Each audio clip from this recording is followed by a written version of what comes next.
किसी बिज़नेस को ज्वाइन करते हैं, बिज़नेस ज्वाइन करते समय ढेर सारी समस्याएं, ढेर सारी प्रॉब्लम्स हमारे सामने आ जाती हैं और जिस पर्सन का माइंडसेट, जिस पर्सन का विज़न क्लियर है, वो उन समस्याओं से परे होकर निकल जाता है। उसे पता है कि इस बिज़नेस में उसे 110% गारंटी है कि यहाँ से सक्सेस मिलनी ही मिलनी है।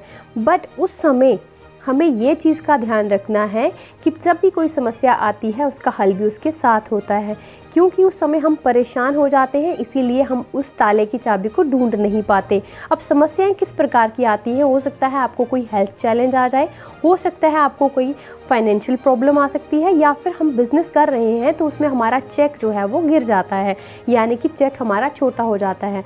अब हम उन चीज़ों से परेशान हो जाते हैं, डिस्टर्ब माइंड कर देते हैं, जिसकी वजह से हमें कुछ भी समझ नहीं आता और हमारा जो समय है वो बहुत ज़्यादा किल हो जाता है। बजाय उसके अगर हम उसे टुकड़ों में तोड़ें, बड़ी सी समस्या को पहले लिस्ट में रखें, देन उससे छोटी को, देन उससे छोटी को, देन उससे छोटी को। कहने का मतलब जब हम उसे टुकड़ों में बांट देते हैं तो उसका वज़न बहुत ज़्यादा हल्का हो जाता है और हमारा माइंड रिलैक्स होता है और हमारा विज़न क्लियर हो जाता है कि हमें करना क्या है, और उस सिचुएशन में हम उस कड़ी में, उस प्रॉब्लम से निकल कर बाहर आ जाते हैं।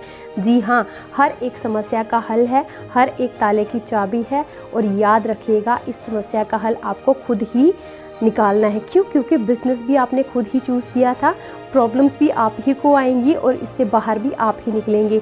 जो जितना ज़्यादा जल्दी निकलेंगे उतना हमारा टाइम बचेगा, और हम जब टाइम हमारा बचेगा तो सक्सेस हमारे पास बहुत जल्दी आएगी। Thank you so much.